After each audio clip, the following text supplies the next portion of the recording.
Consistency मेरे लिए ज़रूरी क्यों है? देखो, जो कंसिस्टेंसी है वो हर किसी के लिए इम्पोर्टेंट है, हर किसी के लिए मैटर करती है। But the only thing is कि इट डिपेंड्स कि आपके लिए लाइफ में सबसे ज़्यादा चीज़ मैटर क्या करती है। सो हेलो दोस्तों, welcome back to my day 12 of 30 days speaking challenge, जहाँ पे हम 10 मिनट्स तक एवरी डे कैमरा के सामने प्रैक्टिस करते हैं, खुद को रिकॉर्ड करते हैं to every day a little improvement. ठीक है। सो दोस्तों, आज हमारा जो टॉपिक है वो है कंसिस्टेंसी। कंसिस्टेंसी वर्ड हमने बहुत बार बहुत लोगों से इंटरनेट पे सामने और may be in a school, college और इन अ कंपनी सेटिंग, हर जगह पे हमने सुना हुआ है ये। लेकिन ये वर्ड और इसको एक्चुअल में फील करना, it's both are very different level of thing. So I be talking about कि why consistency matters to me. Okay, what are the challenges, okay, what are the strategy, और what are the reflection, whatever it is, मैं इसके बारे में आज बात करने वाला हूँ। So my first point is why it matters to me. Consistency मेरे लिए ज़रूरी क्यों है? देखो, बात बिल्कुल सीधी सी है। जो कंसिस्टेंसी है वो हर किसी के लिए इम्पॉर्टेंट है, हर किसी के लिए मैटर करती है। But the only thing is कि इट डिपेंड्स कि आपके लिए लाइफ में सबसे ज़्यादा चीज़ मैटर क्या करती है, उसके बेसिस पे कंसिस्टेंसी आती है। It means I want to improve my speaking skills, और ये मेरे लिए बहुत इंपॉर्टेंट है लाइफ में, फॉर माई पर्सनल लाइफ और my professional life. It is something कि ये मेरा सबसे ज़्यादा वैल्यूएबल एसेट बन गया है। इट मीन्स कि अगर मैं इस पे काम करता हूँ तो it will really help me to do a better in my personal और प्रोफेशनल लाइफ। तो अगर मेरे लिए ये चीज़ सबसे ज़्यादा इम्पॉर्टेंट बन चुकी है तो मुझे उस चीज़ को प्रैक्टिस करना होगा। और दूसरी बात ये है कि अगर मैं उस चीज़ को on a mood basis, on a motivation और maybe on a weekend basis मैं करूँ, it's not going to help. तो सिंपल थिंग इज़ कि मुझे उसमें कंसिस्टेंट रहना पड़ेगा, मुझे अपनी स्पीकिंग स्किल्स में कंसिस्टेंट रहना पड़ेगा।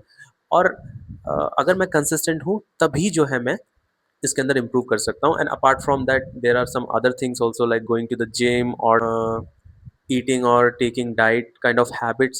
So then only I can do better at exercise, workout or making a body like this. Wait, the second point is the recent habit क्या है। अभी मैंने ये स्टार्ट किया है 30 डेज का जो चैलेंज है। एक्चुअल में it's not about 30 days challenge, अपने आप को इम्प्रूव करना है। इस वजह से मुझे ये चैलेंज लेना पड़ा 30 डेज का, and it may be going after 30 day as well, उसमें कोई डाउट नहीं है। तो ये मेरी एक प्रैक्टिस है जो मैंने रिसेंटली हैबिट में लेके आया हूँ, और इसमें मैंने बहुत ज़्यादा चेंज तो नहीं देखा है, लेकिन the goal is not to become perfection और improving on a daily basis. तो this is all about my recent habit. तीसरा आता है अपना, हमारे चैलेंजेस इसके अंदर होते हैं। कंसिस्टेंसी के अंदर कंसिस्टेंसी मेंटेन करना एक बहुत बड़ा चैलेंज भी है, क्योंकि स्टार्टिंग में सब इजी लगता है ना, हम मोटिवेट होके या किसी की कोई बात सुन के या कोई और कर रहा है तो हम लोग भी उसको कॉपी करते हुए सोचते हैं it will be very easy. But it's not, it's never easy. Starting करना इजी होता है, but keeping on a daily basis up to that level, ये बहुत hard, that is the hardest part. अब जैसे मैं हूँ यहाँ पे, मुझे कई बार, मुझे एवरीडे आके यहाँ पे कई बार ऐसा होता है कि मुझे मन नहीं करता है ना कि मैं क्या बोलूँ, किस बारे में टॉपिक पे बात करूँ। और कई बार तो मेरे पास कोई टॉपिक भी नहीं होता और मुझे कुछ ना बात करनी ही है। ठीक है। तो दैट्स द हार्डेस्ट पार्ट, मतलब you don't feel like doing it and then still you are doing it. फिर मैं अपने आप को समझाता हूँ कि परफेक्ट नहीं बनना है।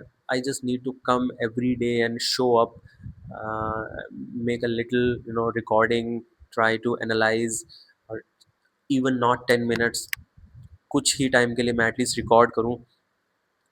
तो जो मेरे चैलेंजेस हैं उनको मैं इग्नोर करके then I start doing what is the right thing. ठीक है। ऐसा नहीं है कि मेरा मन नहीं कर रहा तो मैं आज इसको स्किप करता हूँ, स्किप का तो कोई चैलेंज है ही नहीं। And what are the strategies? See, strategies For me personally, if I talk about what is the strategy, so there is no any magical strategy for that कि आपको कैसे करना है या नहीं करना है.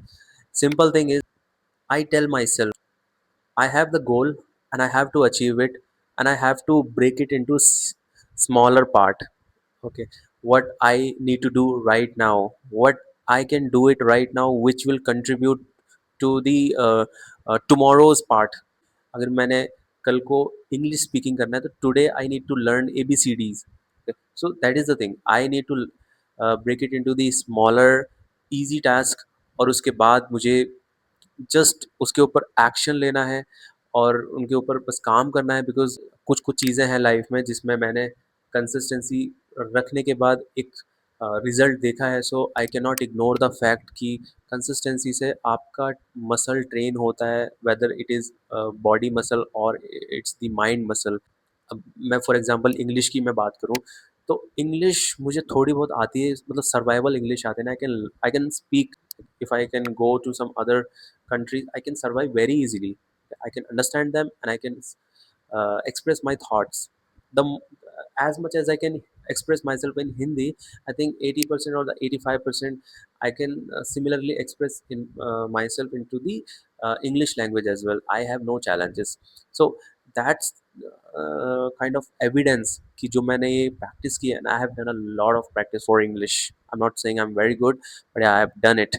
So I can say, yeah, I have done this practice. That's why I'm able to uh, speak clearly, and I have the confidence on the English language. So that's my experience. मुझे लगता है कि ये चीज़ हमें follow करनी चाहिए. That is the only strategy. We need to make it more simpler and start acting instead of just thinking what is the best thing I can do today, so it will help me to become the better person or to achieve my goal. No, it's not gonna work like that. बहुत सारा काम एक ही दिन में करना मत करो. ये सब ये मोटिवेशन के चलते होता है. और एवरी डे जो हम एक एक छोटे छोटे स्टेप्स ले रहे हैं, that is way much better. तुम मानो या मत मानो, इसके अंदर तुम्हारे माइंड को एक अपने ऊपर एक ट्रस्ट बिल्ड होता है, जहाँ पे आप अपने आप से एक प्रॉमिस किया जिसमें आप एवरी डे वहाँ पे शो अप करोगे. चाहे आप एक नो एक पत्थर भी नहीं हिलाओगे, but still you are going to show up and you letting yourself, okay, I'll be coming here again, and I'm not gonna do any break, and I'm consistent. So that is the only way. So उसके अंदर हमारा जो fifth point है, fifth point हमारा simply जो the lesson I learn from the consistency is that,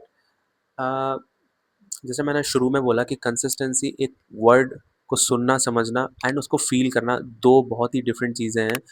जब आप किसी चीज़ में कंसिस्टेंट हो और जब आप कंसिस्टेंट रहने की वजह से वो रिजल्ट आपके पास आया है और वो उस रिजल्ट के साथ आप जी रहे हो, that is a different level of thinking. I mean fulfilment, satisfaction. तो वो एक बहुत इंपॉर्टेंट चीज़ है. सो दैट्स द एविडेंस कि हाँ, कंसिस्टेंसी से रिजल्ट आता है.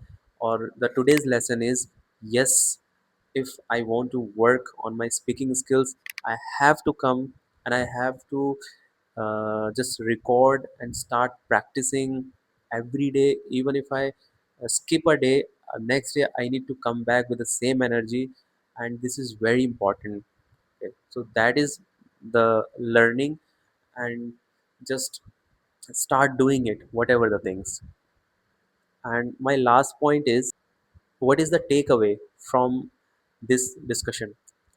The takeaway is very much similar to the learning lesson, that consistency work, just we need to put a little bit efforts on a everyday basis, and it will happen. Like we may be making us so many excuses or noise, some extra because of the some external noise, because you may be bored, you may be tired from work. So you would be thinking it's okay to not doing just for today, but that's not gonna how it works. उस दिन आपने सिर्फ वो एक दिन का जो काम है वो मिस नहीं किया, आपने अपने ब्रेन को एक सिग्नल दे दिया कि आप उस चीज को छोड़ते हुए भी ओके हो, मतलब आपको कोई इतनी बड़ी कोई प्रॉब्लम नहीं है. सो वो एक चीज़ है जो कि हमें बिल्कुल भी नहीं करनी है ना? हमें आना है, एवरी डे आना है और जब तुम्हें अपने बॉडी को वहाँ पे लेके आना है और जब वहाँ पे हम लोग अपने आप को ले आते हैं ना, देन काम खुद से होता है ना? Just believe on yourself, believe on yourself and believe on himself. Bye.